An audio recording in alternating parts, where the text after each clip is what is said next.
Bonjour à toutes et à tous, bienvenue dans cette nouvelle vidéo, c'est Magic Focus et aujourd'hui on va parler d'une attraction très importante des parcs Disney, une attraction emblématique et on va parler de Soarin'. Donc Soarin', qu'est-ce que c'est que Soarin'? C'est donc le fameux simulateur de vol des parcs Disney.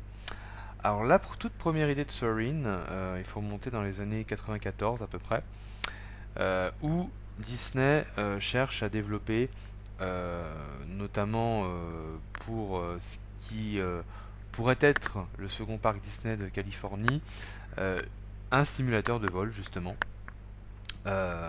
sous le nom de Ultra Flight. Donc Ultra Flight devait simuler un vol, alors on ne sait pas trop exactement quel type de vol, en tout cas l'idée était déjà là au milieu des années 90. Et en réalité, ils n'avaient pas les moyens technologiques pour convaincre les visiteurs qu'ils étaient vraiment en train de voler. Voilà. Donc c'est en fait seulement 2 ans après que Walt Disney Imagineering a déposé un brevet. Et c'est l'Imagineer Mark Sumner qui en fait est à l'origine du mécanisme de l'attraction dans lesquels les balancelles où les visiteurs sont assis se balancent à chaque rangée et s'inclinent afin de dégager la vue de devant. Donc en fait toutes les rangées sont face à un écran. Donc le développement des mouvements des balanciers est en correspondance avec les mouvements du film sur l'écran géant IMAX juste en face des visiteurs. Bien sûr, s'ajoute à ça la diffusion de vent et d'odeur, et voilà que est né Soarin'. Donc c'est Walt Disney Imagineering qui a brevé donc toute cette technique de balancier des mouvements et des effets spéciaux qui sont ajoutés à l'attraction. Donc c'est en fait pour le parc California Adventure qu'est développée l'attraction, puisque Over California permettait de rendre hommage bien sûr à la Californie. Les visiteurs volaient au-dessus des paysages californiens, mais c'était aussi un moyen de rendre hommage à l'aviation californienne, très importante, puisque dans la file d'attente, on a un hommage à tous ceux qui ont contribué à l'histoire de l'aviation américaine. Donc, il y a eu bien sûr énormément de prises de vue réelles en hélicoptère de la Californie qui a pris 1 an avec des autorisations spécifiques de la part de l'État de Californie mais aussi de quelques comtés puisque il y a parfois des droits d'auteur de diffusion, enfin des droits de diffusion surtout, et que certaines zones n'étaient pas filmables ou accessibles en hélicoptère. Donc il a fallu faire des sacrifices pour pouvoir diffuser le film, en tout cas de pouvoir filmer certains endroits et l'intégrer après à l'attraction. Donc le premier Soarin', le Soarin' over California, a donc ouvert en 2001, en même temps que le parc California Adventure. Ça a tout de suite été un énormissime succès. En même temps, il n'y avait pas énormément de choses à faire à l'époque en 2001, et la seule grosse attraction qui vraiment plaisait aux visiteurs, bah, c'était bien celle-ci. Ce qui fait que en 2005, eh bien c'est à Epcot qu'a été construite l'attraction au Future World, attraction qui du coup là aussi diffusait le film de Californie. Voilà. Donc à Epcot, ils ont davantage repensé un petit peu la storyline et notamment la file d'attente puisqu'on est plus dans un espèce d'aéroport, hein, on va dire.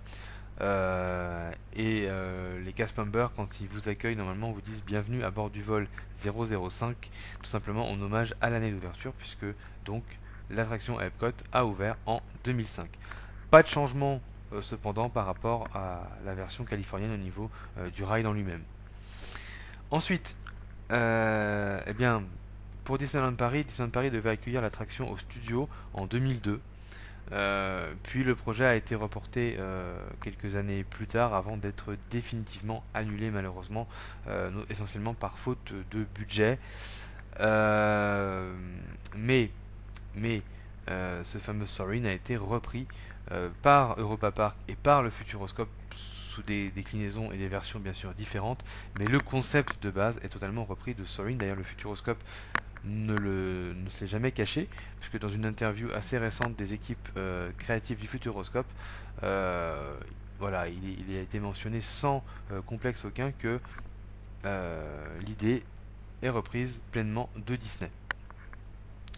Donc, afin de moderniser l'attraction, il a été décidé d'y insérer Soarin' Over the World, qui a mis plus de 2 ans à être tourné. Donc le tournage a été complètement interdit en Inde, ce qui fait que pour le Taj Mahal, la scène du Taj Mahal, ils ont dû recréer le Taj Mahal par image de synthèse.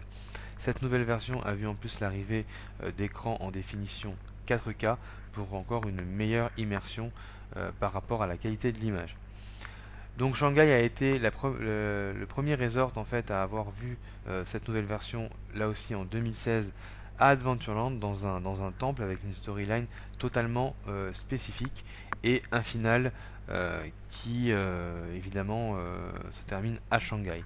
C'est ensuite au tour des parcs américains d'avoir eu Soarin' Over the World avec pour Disneyland un final à Disneyland et pour Epcot un final au-dessus d'Epcot tout simplement et notamment de la partie Future World. Ensuite, DisneySea a récemment annoncé l'arrivée de Soarin' dans une version là aussi inédite avec une storyline basée autour du côté Renaissance puisque la version DisneySea va être dans le côté italien du parc, le Mediterranean Harbor. Donc du coup, on va avoir là aussi une nouvelle version de Soarin' Over the World. Et puis enfin, on retourne à Disney World puisque avec l'ouverture de Pandora, The World of Pandora, une nouvelle expérience Flight of Passage a été proposée aux visiteurs. Et Flight of Passage, c'est en fait un Soarin' 2.0, c'est-à-dire si l'expérience change de manière assez radicale par rapport à Soarin', on retrouve toujours ce simulateur de vol face à un écran avec du vent et des odeurs. Donc finalement, la storyline est évidemment différente, la technologie est plus développée que Soarin', mais la base vient de Soarin'. Donc voilà pour cette petite vidéo sur l'histoire de Soarin', j'espère qu'elle vous aura plu, que vous aurez appris des choses. Ça aurait été cool d'avoir cette attraction aussi à Disneyland Paris. En tout cas, voilà pour cette attraction qui est plutôt très sympa pour l'avoir testée en Californie. Donc voilà, n'hésitez pas à vous abonner, à liker, on se retrouve dans une très prochaine vidéo. Merci beaucoup d'avoir regardé et je vous dis à très très bientôt. Salut!